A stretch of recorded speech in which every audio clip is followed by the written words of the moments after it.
راجپوتوں کے بڑے بڑے قلعے جب اکبر نے فتح کر لیے تب چھوٹے چھوٹے راجپوت سرداروں نے بھی اکبر کی اطاعت اختیار کرنا شروع کر دی۔ سب سے پہلے جودھ پور کے راجہ مالدیو کا بیٹا چندر سین اکبر کے دربار میں حاضر ہوا اور اپنی فرما برداری کا اظہار کیا، لیکن یہ اطاعت زیادہ دیر تک قائم نہ رہ سکی، چونکہ بعد میں چندر سین نے باغیانہ اقدام کرنے شروع کیے اور سوانا کے کوہستانی سلسلوں کی طرف چلا گیا اور سرکشی اختیار کر لی۔ اکبر نے جودھ پور پر حملہ کیا اور اسے فتح کر کے بیکانیر کے حکمران رائے سنگھ کی تحویل میں دے دیا۔ رائے سنگھ خود بھی اپنے باب کلیان مل کے ساتھ اکبر کی خدمت میں حاضر ہوا اور دونوں نے اکبر کی اطاعت کرتے ہوئے اسے خراج پیش کیا۔ ان کی اس کارروائی سے خوش ہوتے ہوئے اکبر نے کلیان مل اور اس کے بیٹے رائے سنگھ کو بیکانیر کی حکومت پر برقرار رکھا، تاہم کلیان مل کا بیٹا اکبر کے دربار سے منسلک ہو گیا اور اسے ایک اعلیٰ مرتبہ پر مقرر کیا گیا۔ ساتھ ہی بیکانیر کے راجہ کلیان مل نے اپنی ایک بیٹی کی شادی بھی اکبر سے کر دی تھی۔ اکبر کی بہت سی بیویاں تھیں لیکن ابھی تک وہ اولاد سے محروم تھا۔ اس کے جڑواں لڑکے پیدا ہوئے لیکن جلد ہی فوت ہو گئے، لہٰذا وہ اولاد کی آرزو کرنے لگا تھا۔ سب سے پہلے اس کی بیوی جودھا بائی کے ہاں لڑکا پیدا ہوا۔ یہ جودھا بائی امبر کے راجہ بہاری مل کی بیٹی تھی۔ اس لڑکے کا نام سلیم رکھا گیا اور یہی شہزادہ سلیم بعد میں جہانگیر کے نام سے ہندوستان کا بادشاہ بنا۔ سلیم کی پیدائش کے بعد ایک دوسری بیوی سے نومبر کے مہینے میں اکبر کے ہاں ایک بیٹی پیدا ہوئی جس کا نام خانم سلطان رکھا گیا۔ تاریخ کے اوراق میں یہ زیادہ تر شہزادی خانم کے نام سے یاد کی جاتی ہے۔ اس کے بعد اکبر کی بیوی سلیمہ بیگم کے ہاں ایک بیٹا پیدا ہوا جس کا نام مراد رکھا گیا۔ اس کے بعد اکبر کا تیسرا بیٹا پیدا ہوا جس کا نام دانیال رکھا گیا تھا۔ دانیال کے بعد اکبر کے ہاں دو بچیاں پیدا ہوئیں، ایک کا نام شکور النساء بیگم اور دوسری کا نام آرام بانو بیگم رکھا گیا۔ شکور النساء بیگم کی شادی ایک شخص شاہ رخ مرزا کے ساتھ کر دی گئی تھی۔ راجپوتوں کو زیر کرنے کے بعد اکبر ناگور شہر پہنچا، وہاں اس نے پانی کے 3 ذخیروں کی صفائی کروائی، قلعے کی مرمت بھی کروائی۔ اس کے علاوہ وہاں اس نے ایک بہت بڑا فوارہ تعمیر کروایا جو اب بھی موجود ہے۔ ناگور ہی کے مقام پر اکبر نے چند روز تک قیام کیا۔ اس کے بعد اپنے لشکر کے ساتھ وہ اجودھن یعنی آج کے پاک پتن پہنچا۔ وہاں اس نے فرید الدین گن شکر کے مزار پر حاضری دی۔ وہاں سے کوچ کرنے کے بعد وہ دیوال پور کے راستے لاہور روانہ ہوا۔ چند روز لاہور میں قیام کرنے کے بعد وہ اجمیر گیا۔ وہاں سے فتح پور سیکری پہنچا اور فتح پور سیکری میں اس نے ایک عظیم الشان شہر آباد کرنے کا فیصلہ کیا۔ چونکہ اکبر کے 2 بیٹے سلیم اور مراد کی پیدائش فتح پور سیکری میں ہوئی تھی، وہاں ایک بزرگ شیخ سلیم بھی تھے جن سے اکثر و بیشتر اکبر اولاد کے لیے دعا کرایا کرتا تھا۔ چنانچہ اکبر اس جگہ کو خاص عظمت کا حامل سمجھتے ہوئے وہاں ایک خوبصورت شہر بسانا چاہتا تھا۔ اس مقصد کے لیے اکبر نے متعلقہ ماہرین تعمیرات کو حکم دیا کہ شاہی استعمال کے لیے پرشکوہ عمارت تعمیر کی جائے۔ کہا جاتا ہے کہ فتح پور سیکری میں اکبر کے حکم سے 14 سال تک عمارات تعمیر کی جاتی رہیں۔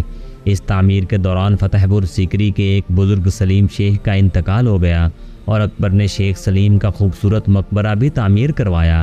یہ مقبرہ آج بھی اپنے حسن اور نفاست اور دلکشی کے اعتبار سے فن و تعمیر کا اعلیٰ نمونہ سمجھا جاتا ہے۔ 1571 میں اکبر نے یہاں ایک جامع مسجد بھی تعمیر کروائی جو مغل فن تعمیر کا بہترین نمونہ ہے۔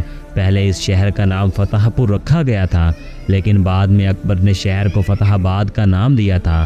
اس شہر کی سینکڑوں عمارات اب تک دنیا بھر کے سیاحوں کے لیے کشش کا باعث ہیں۔ یہاں کے عمارات حمام، پانی کے ذخائر اور دیوان دیکھنے سے تعلق رکھتے ہیں۔ اکبر 1569 سے 1585 تک لگ بھگ 17 سال فتح پور ہی میں قیام کیے رہا، یہاں تک کہ 1582 میں فتح پور کی جھیل کا بند ٹوٹ گیا اور پورا شہر زیر آب آ گیا، جس کی وجہ سے ایک بار پھر اکبر آگرہ میں منتقل ہو گیا۔ اب اکبر نے اپنی فتوحات کا سلسلہ تیز تر کر دیا تھا۔ اس کی خوش قسمتی کے انہی دنوں اس کا بڑا بھائی مرزا حکیم کابل میں وفات پا گیا۔ اس کی وفات کے بعد کابل کو بھی اکبر نے اپنی سلطنت میں شامل کر لیا تھا اور راجہ مان سنگھ کو اس نے کابل کا اپنی طرف سے حاکم مقرر کر دیا تھا۔ مان سنگھ کو کابل کا حاکم بناتے وقت اکبر نے تاکید کی تھی کہ وہ سوات اور باجوڑ کے علاقے کے باغیوں کو اطاعت اور فرما برداری پر مجبور کرے۔ سوات اور باجوڑ کا سارا علاقہ ایک فرقہ روشنائیوں کے قبضے میں تھا۔ اس فرقے کا بانی ایک شخص با یزید تھا جس نے نبوت کا دعویٰ کیا اور قرآنی تعلیمات کے برعکس اپنی تعلیمات کی ترویج کی۔ اس کے مذہب کے مطابق ہر روشنائی کا قزاق اور لٹیرا ہونا ضروری تھا۔ ان دنوں اس فرقے کا قائد جلال تھا۔ مغلوں نے جب ان پر حملہ کیا تو جلال مارا گیا۔ اس طرح اس عجیب و غریب فرقے پر قابو پا لیا گیا۔ اسی دوران اکبر نے گجرات، احمد آباد اور سورت کے علاوہ بنگال پر بھی حملہ آور ہو کر ان سارے علاقوں کو اپنی سلطنت میں شامل کرتے ہوئے اپنے علاقوں میں خوب وسعت پیدا کر دی تھی۔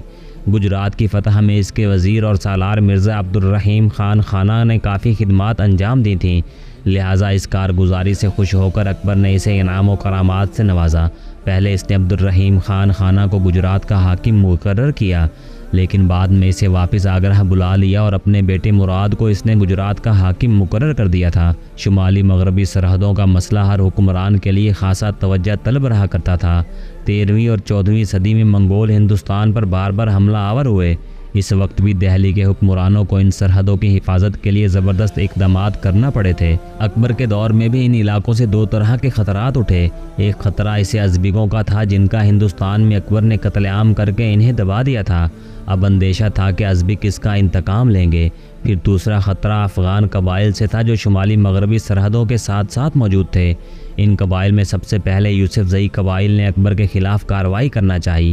یوسف زئیوں پر حملہ آور ہونے کے لیے اکبر نے اپنے 2 سالار زرین خان اور راجہ بیربل کو ایک لشکر دے کر روانہ کیا۔ یوسف زئیوں اور اکبر کے لشکر کے درمیان خوفناک جنگ ہوئی۔